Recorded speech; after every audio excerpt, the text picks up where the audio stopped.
Paris, capitale des rencontres inattendues. Le temps d'un après-midi, le festival tournaisien s'est exporté dans le Saint des Saints et a pris la température du public parisien à l'invitation du Centre Wallonie-Bruxelles.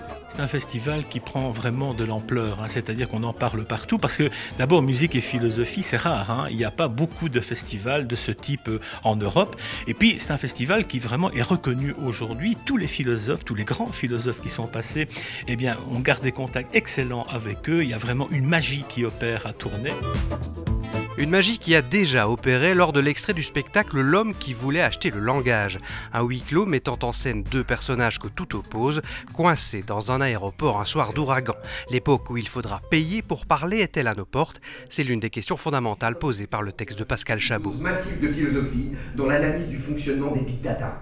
À travers l'histoire d'un philosophe qui a bien pensé le potentiel que les algorithmes pouvaient avoir dans cette conquête, dans cette colonisation du langage, et puis la résistance sous la figure de Diana qui essaye de comprendre ce qui dans le langage est par ailleurs créatif et essentiel puisque c'est parler qui nous fait vivre.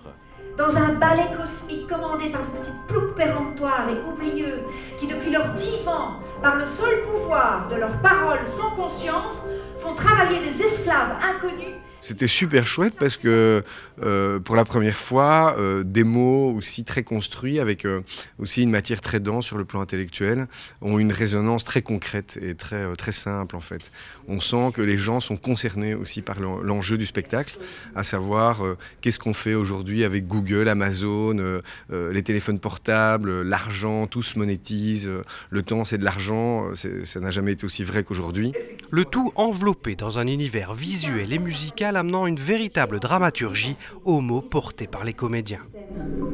Tu ne comprends plus que le langage de l'argent, ou l'argent du langage. On fait de la musique avec des objets, avec du bruitage, avec des ambiances, et que tout ça participe d'une musique qui n'est pas jouée qu'avec des instruments traditionnels. Moi j'aime assez bien chercher dans cette direction-là. Changer de monde, c'est la thématique de l'édition 2018. Elle rimera avec ouverture vers d'autres cultures, orientales notamment, mais aussi ouverture d'esprit, avec la présence du philosophe Alain Badiou. Il sera intervenant principal du festival, proposant entre autres une soirée autour de Wagner et de Nietzsche, mais pas seulement. Il va aussi interpeller les jeunes, il va parcourir la ville, les endroits où sont les jeunes, dont Mazur 14, que beaucoup connaissent à Tournai, pour les interpeller sur qu'est-ce que la vraie vie et qu'est-ce que vous faites de votre liberté qui n'est pas mince chez les jeunes. L'espace de liberté est grand, qu'est-ce que vous en faites? Un peu à la manière de Socrate, qui savait un peu asticoter son public. Un programme à nouveau très riche où musique et philo s'articuleront harmonieusement du 31 août au 2 septembre à Tournai.